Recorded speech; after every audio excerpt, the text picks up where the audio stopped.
So guys, isang mapagpalang opportunity po ulit para sa ating lahat. Continuation po. To God be the glory po ulit kasi matatry ko na naman pong makapagtawid ng maliit na motivation para sa ating lahat.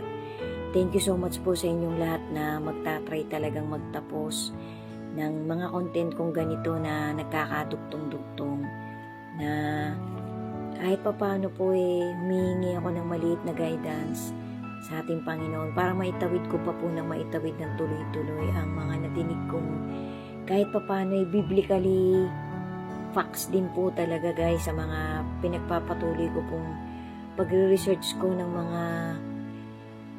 mga diin, ng mga lalim na pagpapaliwanag talaga ng mga paparating na events sa generation ginagalawan pa po natin lahat guys. Sabi po nung pinapanood kong content, yun nga daw pong mangyayaring millennium dispensation ng ating Panginoon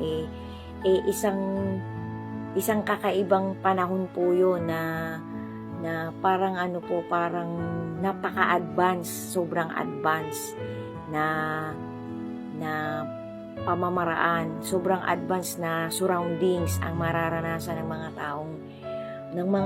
mga taong magiging parte talaga, ng mga taong mabubuhay pa sa loob ng 1,000 taon. Yun po ang pagpapaliwanag ng dokumentaryong patuloy-tuloy ko pa pong ginagawa ng notes. So, bear with me po guys. Ito po season 34 na ng WWTH. What is written truly happened. To God be the glory po talaga. And thank you so much po sa inyong lahat na madadaanan ulit at magtatry magtapos ng lahat ng part ng season 34 ko na to. Amen. Ang atin na pong creator ang bahalang magbigay sa inyo ng panahon nyo sa pagbibigay nyo sa akin ng maliit nyong panahon at oras para makita pa, para madinig pa ang mga maliliit kong booster na kahit papano po ramdam ko naman pong makakatulong pa rin para patuloy tayong kumapit at magtiwala sa ating Panginoon, sa kanilang mag-ama, para patuloy nating ipakita sa kanilang dalawa na tayong lahat talaga sinasama ko po kayong lahat na nakakakita ng content ko, na tayong lahat ay nagsusumikap na mag-ipon ng mag-ipon, maglakap ng maglakap ng mga madiin at malinaw na pagpapaliwanag ng mga matatalinong tao na nagsisikap ding itawid nila sa kanilang kapwa-tao ang mga pagre-research nila, ang mga pag-iipon nila ng mga malinaw na pagpapaliwanag ng tagubili ng ating Panginoon, lalo na nga po na nandito na tayo sa huling generation. So ito po ay magiging part 12 na guys, part 12 na. So hari manawari po magabayan talaga ako ng banal na Holy Spirit ng ating Panginoon, kasi ako naman po walang masamang hinahangad.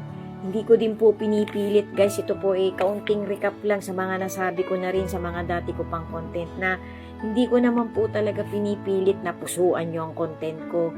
Ang sa akin lang po sana po kapag dumaan to sa mga wall nyo, sa mga page nyo, sa mga kahit anong platform na ginagamit nyo, na binabatuhan ko din po sa ibang account ko, kahit pa paano pilitin nyo pong matapos, kasi para po mapakita ko din sa inyo na itong babaeng to walang masamang tinapay na gustong itawid sa kanyang kapwa para maligaw pa yung makakapanood ng content ko.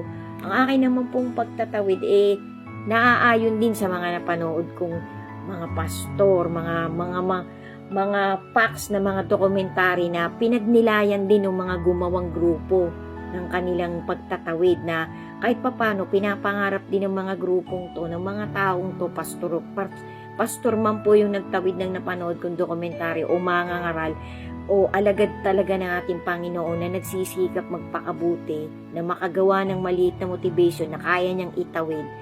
Sa pagre-research ko po nararamdaman ko po, na nakikita ko rin po sa mga pagtatawid nila na tapat at totoo ang kanilang pagtatawid. So ako po ginagawan ko lang po ng sarili kong content, na sa paghahangad ko din po na sa mangilan nilang nagpa-follow sa akin, kahit papaano dumadaan sa wall niya to, maibigay ko din yung karampatang motivation na naunawaan ko, na galing talaga sa lalim, sa diin, sa context ng salita ng ating Creator. Amen. Through His begotten Son. So guys, isang magandang tanong lang po para sa ating lahat na pwede nating itanong araw-araw sa ating maiksing buhay na pinapahirampan ng ating Panginoon, na ano ba talaga ang gusto ng ating Panginoon, lalong-lalo na ng ating Lord Jesus, ng ating Creator, kasi pareho po silang Creator na gawin ko sa aking buhay. So ito'y magandang ito sinabi ng pastor na sinusubaybayan ko, guys. Foreign po siya, na lagi daw po nating itry itong itanong sa ating mga sarili araw-araw na ano po talagang gusto ng ating Panginoon na gawin natin sa ating buhay habang tayo'y malusog pa. Para po sa akin, ang sagot ko po dyan ano bang gusto ng Panginoon? Mas gusto ba ng Panginoon na nakikitang nagpapariwara ka? Mas gusto pa ng Panginoon na makitang patuloy-tuloy kang nambababae, patuloy-tuloy kang nagiging adulterous, na patuloy-patuloy kang nagiging killer, na patuloy-tuloy kang nagiging magnanakaw, slanderer, maninirang puri, na patuloy-tuloy kang nagsisinungaling, na patuloy-tuloy mong niyuyurakan at sinisiraan ang salita ng ating Panginoon, bagamat ikaw ay walang katibayan. Yan yung mga tanong na pwede nating itanong araw-araw, guys, para tayo sa pag-iisip natin, sa pagninilay natin, matuwid tayo, mauntog tayo, kasi napakaganda ng tanong na to. Ano bang gusto ng Panginoong gawin mo araw-araw? Walang iba kundi ang maging mabuting tao ka, kundi ang maging mabuting role model ka sa kapwa mo. Unang-una, ang unang-una pong kapwa-tao natin, guys, ay ang ating pamilya. Ang pumapaloob sa isang pamilya. Halimbawa, ikaw isang tatay, kahit ikaw isang kargador lang sa palengke, o ikaw isang nagtitinda ka lang, panadero ka lang, isang maliit na business mo, pandesal, o ikaw ay isang nagtitinda lang ng isda sa palengke, ano bang gusto ng Panginoong gawin mo? Hindi ang maging mabuting masikap na tatay ka, na sa maliit mong sahod, sa maliit na kinikita ng maliit mong business, pinapakain mo sa marangal na trabaho ang pamilya mo. O yan ang sagot sa tanong mo na ano ba talagang gusto ng Panginoong Hesus na gawin ko araw-araw. Ganyan po, guys. Alam na nating lahat to, guys. Ito isa lang recap, isa lang na maliit na real talk na pwede nating iparamdam sa Panginoon na tayo talaga, ayaw na nating malihis, ayaw na nating balikan ng dating bulok na buhay natin. Na tayo, halimbawa, ikaw ay tumatakbong isang public official, gusto mo ang mga constituents mo ay makakita sa'yo ng isang magandang ehemplo, isang magandang halimbawa na ikaw ay tutularan, na halimbawa pinapangarap mong gumawa ng mga plataforma na makikinabang talagang mga nasasakupan mong bayan. Yan ay isang magandang tanong na pwede nating itanong araw-araw.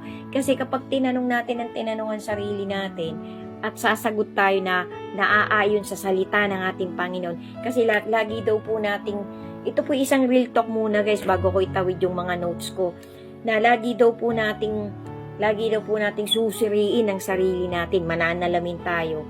Pero pag talikod natin, dapat tanda pa rin natin yung itsura natin. Malalim, guys, kasi parang, di ba pag tumitingin tayo sa salamin, biglang nakalimutan natin yung ayos natin.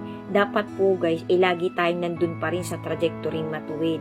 Yun po yung pagpapaliwanag ng pastor na to, na parang kumbaga patuloy ko siyang sinusubaybayan, patuloy-tuloy kong pinanonood ang kanyang mga pagtatawid na dokumentary, kasi wala siyang ginawa kundi magsaliksik. Matagal na siyang nag-aral ng theology, pastor na siya, pero patuloy-tuloy pa rin siyang pinagdinilayan pa rin niya ang lahat ng beatitudes ng ating Creator. Kaya umaakay po siya ng mga taong papunta talaga kay Kristo. Kasi yun po ang gusto ng Panginoon, guys. Kasi wala tayong bibit-biting material things. Ang bibit-bitin natin yung motivation ng taong inakay natin. Yan po ay isang tapat at tunay na facts, guys, na talagang sinalita din ng ating Panginoon. Huwag tayong masyadong magkling sa mga material things na hindi naman natin mahahawakan pagdating ng tamang panahon. To God be the glory po, guys. Sundan nyo pa po. Maraming salamat po. And thank you po for watching. Amen.